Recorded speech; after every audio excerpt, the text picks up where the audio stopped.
our commitment to fighting to protect our kids and protect parental rights. It's great to be here joining our state law enforcement as they go through a little symposium talking about our efforts to combat illicit vaping here in Florida, which is presenting new dangers to kids. So I want to talk a little bit about that this morning and then ultimately announce a broader push to expand our fight to protect parental rights in schools. I've got the Commissioner of Education, Manny Diaz, here with me. In just a little bit, we're going to sign a new memorandum of agreement further solidifying the joint coordination of our AG's new Office of Parental Rights with the Department of Education, where we will be working further together to investigate and identify things happening in school systems, actions by school officials that we believe violate the rights of parents and endanger our kids. But let's start with vaping first. It's great today to be here with law enforcement. I know everybody's going through training as we execute laws that have been on the books now recently over the last couple years, efforts to protect our kids from illicit vape products. There are a lot of products, many of them coming in from China and other areas overseas, products that are not regulated by the federal government, products that are designed to appeal to kids, products that are filled with chemicals, many of which we do not know what they are. And young kids are attracted to this. Unlike cigarettes, these things can be more easily concealed, more easily taken into the school place, and used throughout the day. We are just now starting to see evidence of how these vape products that can be consumed ad nauseum all day by kids are impacting cognitive development and harming brains. So we need to wake up. We need to realize this is a new danger presented to kids. I'm glad our legislature has done a nice job addressing it over the last couple years and continues to look for ways to protect our kids. These devices, they create them to be appealing. Here, this looks like a little highlighter, some sort of marker to use in school, but no, at the bottom, it's an area to plug in your vape. Again, this product, this isn't going to fly in Florida. Here you've got something, it's designed to look like a video game with a screen and buttons. You can play your little game and then you can take a puff here. This can't happen. Not in Florida, not in our state, not in our schools. Are there potential benefits to some vapes? Yes, I'm going to address that. I do think that it does provide an alternative to some people that have addictions to cigarette smoking, and there could be some health advantages. So today's message is not all vapes are bad everywhere. It's that we as a state, we need to do a good job to regulate, protect our kids, and understand what is coming into this country. We executed a couple months ago the largest vape settlement in Florida history with Juul, $79 million, half of which is being dedicated to legal enforcement of illicit vaping. And I thank them for coming to terms and realizing that we cannot be targeting kids with advertising. We cannot be going out with sensational colors and cartoons and techniques to try to attract the attention of kids. We will continue to investigate and pursue efforts that might jeopardize the safety of kids. I mentioned a couple weeks ago we announced the Office of Parental Rights in the AG's office. It's a new outlet to provide a resource to parents that might believe their rights are being trampled upon, there might be unlawful activities. This is going to be a law firm for the people, for parents to go and execute their grievances and hold people accountable for endangering our kids. We are going to expand that portal. It's live on the AG's website to vaping. If you're aware of illicit vaping, you're seeing it out in the marketplace, if you're seeing it get into the hands of kids, if you're aware of an active presence in a school, please let us know and let us initiate an inquiry to make sure that illegal activity is not taking place. So we will be expanding that to the portal. I will tell you that Office of Parental Rights, while we're only a couple weeks open, we are already busy, already receiving input from the public and taking action. Just last week, we sent a letter to Hillsborough County notifying them that there's harmful sexualized content in the school system there, pornographic in nature. We were delighted that it only took a day for them to get that harmful content out of the schools, and a couple counties have quickly followed suit. We also, engaged in a legal battle in Jacksonville to protect parental rights, where a plaintiff in court was trying to argue for minor children to undergo abortions without parental consent. Thankfully, we appealed and prevailed at the appeals court, and we will continue to fight for parental rights. When it comes to medical treatment, when it comes to counseling and therapies and things of this sort, parents must be involved. Over in Leon County, Tallahassee, there's the case with January Littlejohn, where a student was being subjected to transition therapies and counseling, advocating to trans our kids without parental knowledge. In Florida school systems, that's not going to happen. We are the state of parental rights. We have a wonderful Parents' Bill of Rights, and now we are going to give a legal outlet to parents who could sue on their own, but understandably, bringing litigation, going into the court system, that's an intimidating and challenging thing. So our AG's office is going to be there to fight these fights where injustices have occurred. So I'm excited here today. I'll turn it over to Commissioner Diaz here in just a second. I'm excited to sign a memorandum of agreement with him and his agency to work together. We will help provide legal counsel and advice as their agency needs it. We will provide investigators as they may become aware of issues in the school systems, and we hope that they will refer issues to us as they hear about it from parents and school boards and teachers so that we can properly prosecute the case. So we're excited to provide that resource. We will be paying attention. If you want to subject our kids to dangerous, harmful content and pornography at a young age, we will take action. That will not be acceptable here in the state of Florida.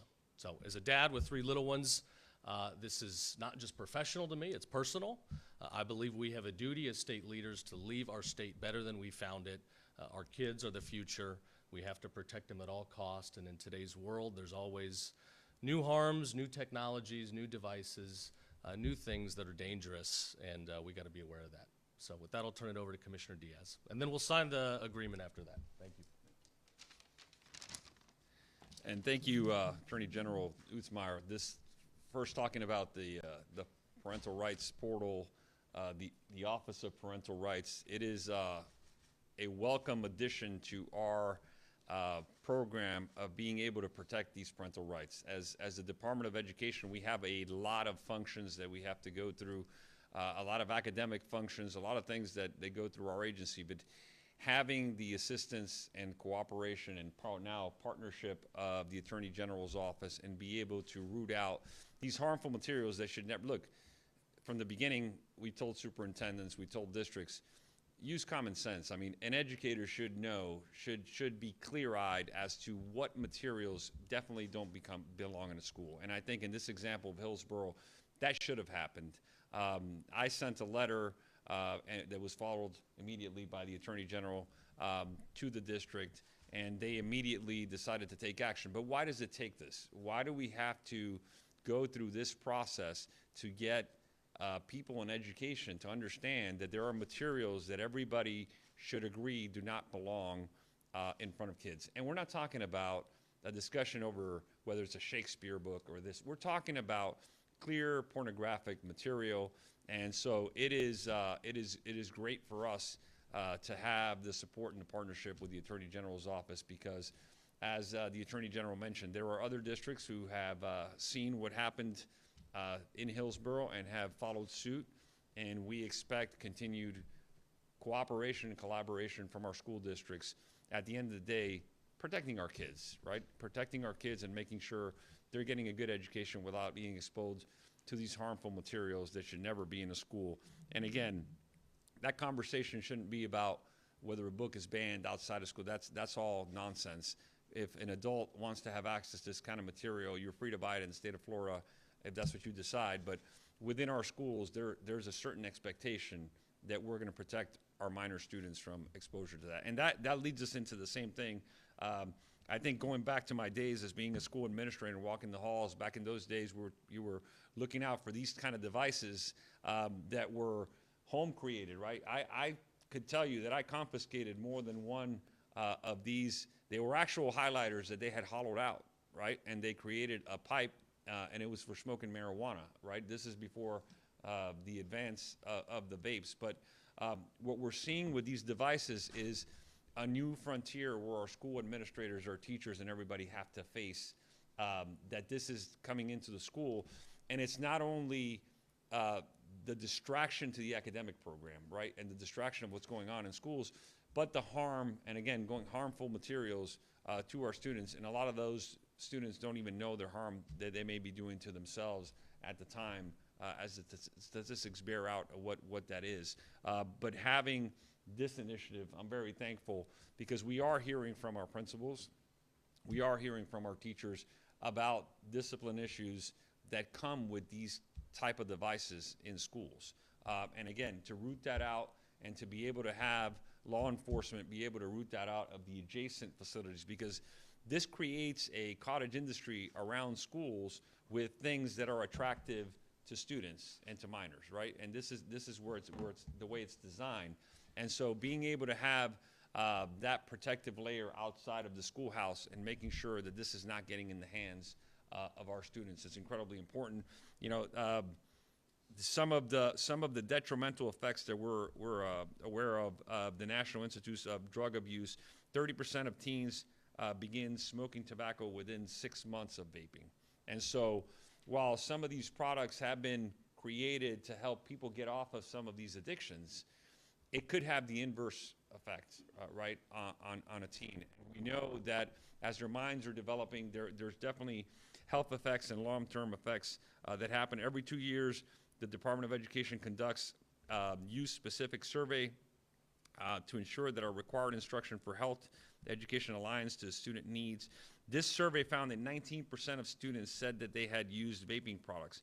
17% had said they had consumed marijuana, and 7% had said they had smoked cigarettes. Those numbers are far too high, right? We have to be vigilant of our students, and we have to prevent our schools from becoming places where you have access to these products. And because students could try to hide it at home, right? But it's more likely that they're going to try to get away from their parents and do it in school in a manner of which they feel like they're not going to get caught. And that begins that road down the usage of this that ends in tobacco products and ends in marijuana. And it's not only the vaping substance that's used, it's also, there is a black market where some of these vaping substances are now, it's actually converted marijuana, it's cannabis, that are now being put in at strengths that are unknown. And now these students are using these things daily. And again, there are harmful effects to that we have to protect our kids. So again, I'm really thankful to our Attorney General and the Attorney General's office for the partnerships, not only in parental rights, but in really attacking this issue that could have a tremendous detrimental effect on our students, on our youth. This is the right way for Florida to go to continue to protect our kids, and again, to continue to protect our parental rights. And I'm excited about signing a memorandum of agreement here to continue really what is a symbiotic relationship, because what we do really dovetails into the office when it comes to harmful material, that there is an enforcement piece. We have our role as making sure districts are following policies, making sure that those that have teachers' licenses in the state and certificates are following those policies.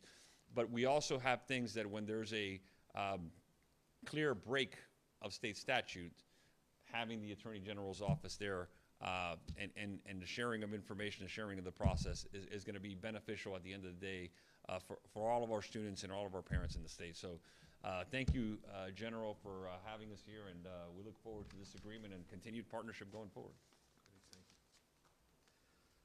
So I'll close by saying thank you to our law enforcement investigators. Thanks for looking out for things like this, for getting these things on our prohibited list of illicit products, for getting them off the streets. Thank you to our legislature over the last few years for promulgating great laws that protect our kids. Now we've got to enforce them. So companies out there, if you want to do these video game things, get ready. We're coming for you. You're not going to get away with it. We will enforce the law. We are a rule of law state. To the members of the public, please, if you're aware of issues out there that are violating parents' rights, that are putting kids in danger, please go to our Office of Parents' Rights portal. We will act on it quickly, I assure you. We got a complaint last week about a gym in Palm Beach that was allowing men to go into women's locker rooms, and we took action right away. We put them on notice that we will bring legal action if you continue this practice, and thankfully they very quickly modified the policy, and we've been in person to confirm that. We're looking at other gyms around the state. We want to make sure we're protecting women and girls. Public safety is our #1 mission. We've seen some of these horrific things across the country where men go into women's restrooms and commit some heinous crimes. That's not going to happen in Florida. So please let us know, and thank you to the Department of Education for working with us. We're going to make sure there are not surveys being given to kids, there's not counseling, not treatment, not harmful ideologies being pushed without parental knowledge. Not in the state of Florida. We will not let that fly. So thank you. Commissioner, you want to sign this thing? Yeah, let's do it.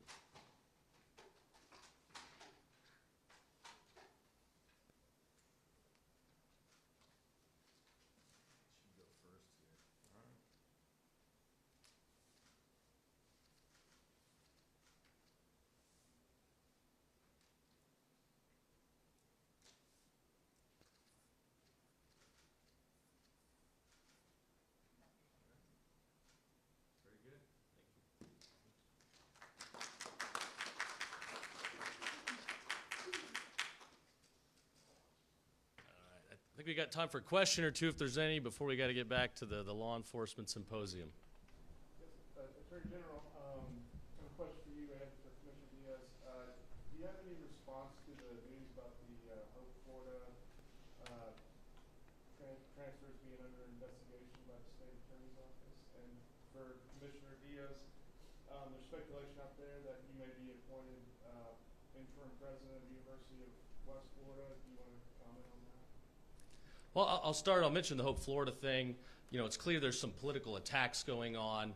I was involved on a board of a C4 issue committee that was opposing Amendment 3 that was being proposed for the ballot last cycle. If people don't remember, this was the recreational marijuana amendment. As written, it would have allowed virtually unrestricted marijuana in public places. Theme parks, restaurants, entertainment venues, you name it, anywhere. And the amendment would have allowed up to 150 joints to be on somebody's person. It is completely proper, and the courts have said that public officials certainly have a right, maybe even a duty, to take action in those fights to protect our state, to protect our laws from harmful amendments like that. I think we've built something very special in the state of Florida over the last 6 years.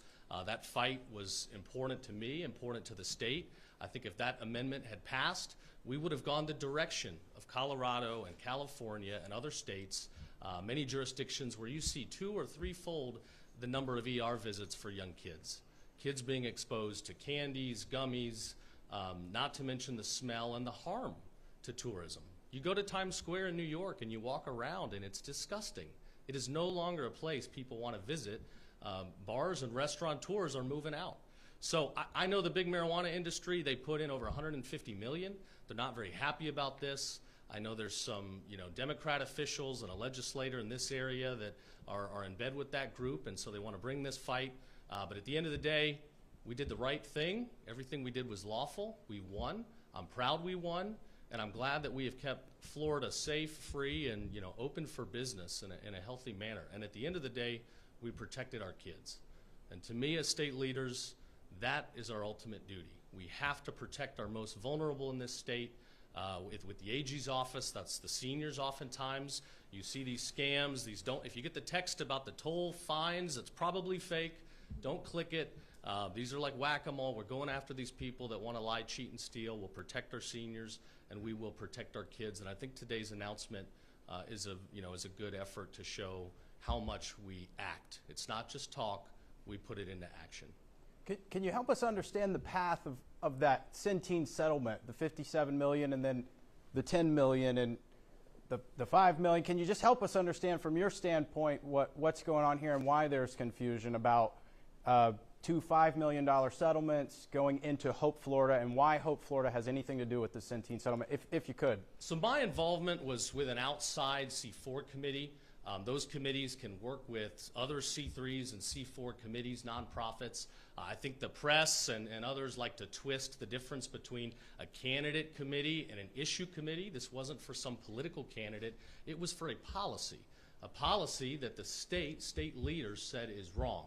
So I don't control the decisions of other nonprofits. I was on the board of the nonprofit that was focused on exclusively defeating Amendment 3, unrestricted marijuana. All right, thanks everybody. Mr. Diaz, would you mind answering Jim's question? There's a lot of speculation in the community about the UWF decision. Well, what I'll tell you is that the board is clearly meeting. That's a decision for the board to make, and if they were to call, I'd obviously be willing to have a conversation with them about that, but that's up to the Board of Trustees of the University of West Florida.